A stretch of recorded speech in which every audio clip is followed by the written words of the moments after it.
Endi o'sha paytda birinchi ochilgan paytida hali kotlovan paytida narxlari ham bir yaxshi edi.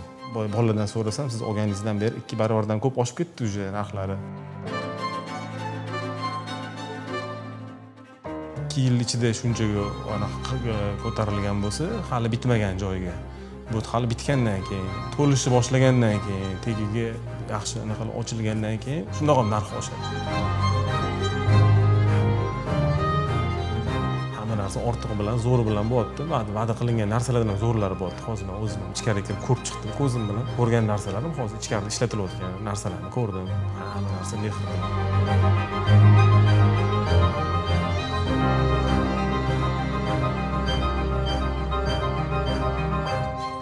Qayerda o'tiribsan deganda, men Centris Towers ofisim bor deyish, xuddi bir men Rolls Royce haydab yuribman-ku deganda anaqa bir gapdek bo'lib qoladi.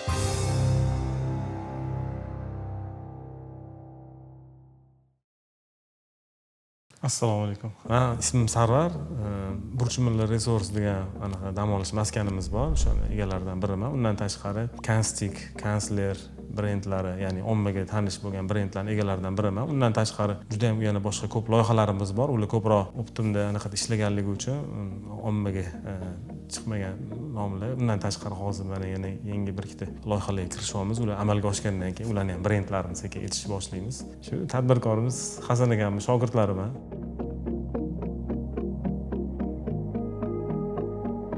Har doim passivniy daromadni mustahkamlab kelganmiz-da. Ya'ni orttirganni, boshqa qilgan o'sha paytlar SEO pozitsiyada ishlagan paytimda bo'lgan edi bu narsa. O'sha paytda ishlab yig'ib investitsiya qilib qo'yaverardik. Ya'ni passivniy biznes daromadni ko'paytirib ketaverardik. Endi o'sha paytlar kakras anaqani o'ylab yurdim. Bolalarim sekin katta bo'lyapti o'sha payt. Endi o'g'lim kattasi universitetga kiruvdi. Bularga sekin anaqa bir institut o'qiyotgan paytida, keyin bitirib kelgandan keyin birinchi xotirjamligini qilib berishim kerak edi, bir reja qiluvdim. Ya'ni uyda xolodilnigi to'lib turadigan, ya'ni yashashiga yetadigan minimumini qilib bersam, keyin qolganini bular o'zi sekin tortib, topib ketish kerak. Shunaqa rejalar qilgan edik bolalarim bilan. O'sha payt kakras o'ylab yurdim, agar chiqib qolsa shunaqa bularga bitta anaqa olib bersam, shu oyiga 1,5-2 ming dollar keladigan narsani qilib bersam bolalarga, keyin qolganini xotirjam bo'ladi. Shunda haqqa ish kirsa ham, chunki men katta o'g'lim ko'proq ilmiy anaqa yo'nalishda ketgan, fizik. Olim bo'ladigan anaqaga qarab ketyapti-da.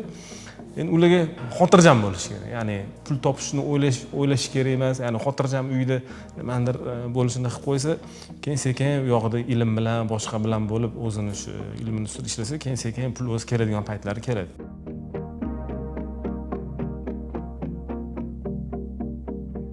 Men fikrimcha, bu Centris Towers tushgan joy O'zbekistonda menimcha bunaqa joy boshqa bo'lmasa kerak. Shu Toshkentning eng yuragida. Bunaqa joylarda boshqa joydan olgandan ko'ra bu yerda olganingizni yaxshiligi, birinchidan buni kapitalizatsiya jihatidan qiymati ham va undan tashqari buni agar investor sifatida olib turib, buni sotishga yoki keyinchalik sotishga yoki uni arendaga berishga olsangiz, uni konversiya anaqasi, qiymat anaqasi, foizi boshqa joylarga nisbatan ancha yuqori bo'ladi.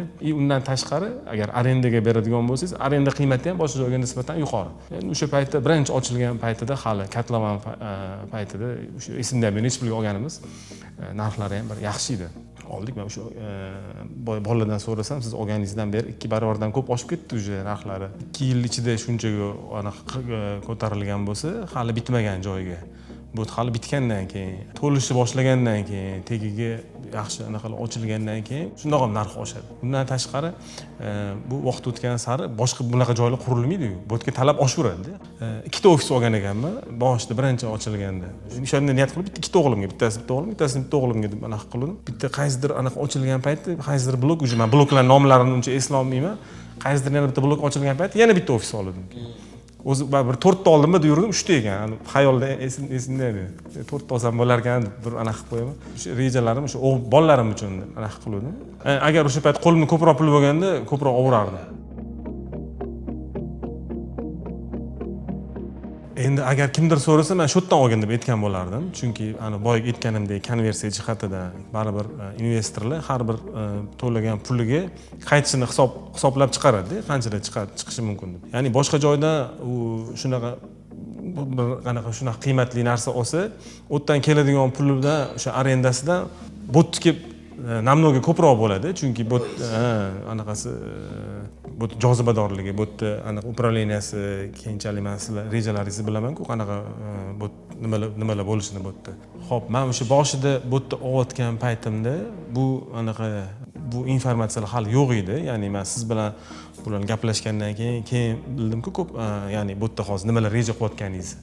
Ya'ni coworkingdan tashqari o'sha bu yoqda klublar jamiyati anaqa tashkillanishi, ya'ni klub house, undan tashqari har xil tadbirlarning o'tishi, hozirgi kunda juda ham bir jadal ekonomikani rivojiga juda katta hissa qo'shadigan proyektlarning ustida turibsizlar-ku.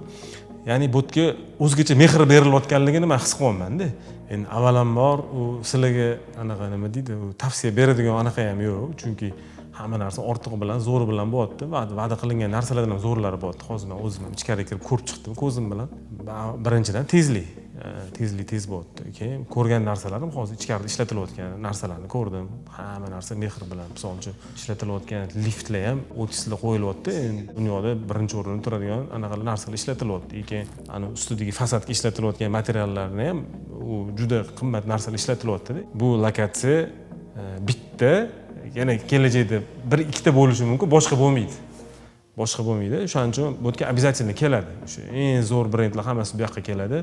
Eng zo'r brendlar kelgandan keyin u vaholanki bu ichkaridagi hamma narsaga ta'sir qilib ketadi.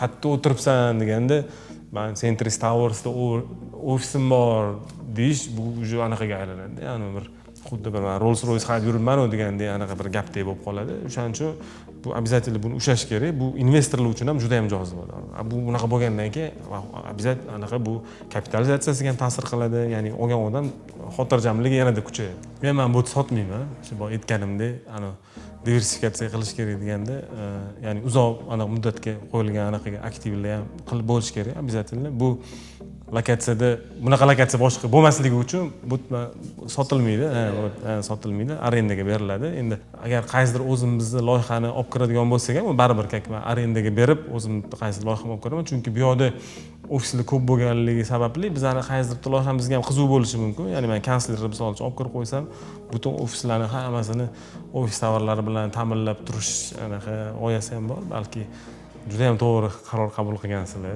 Hech ikkilanmanglar ham. Naborot, men hozir ko'rib chiqdim, hamma narsa ortig'i bilan zo'r bo'lyapti va bundan ham zo'r bo'ladi hali kelajakda. Kapitalizatsiyasi ham bundan 100%. Bo'ldi, rahmat.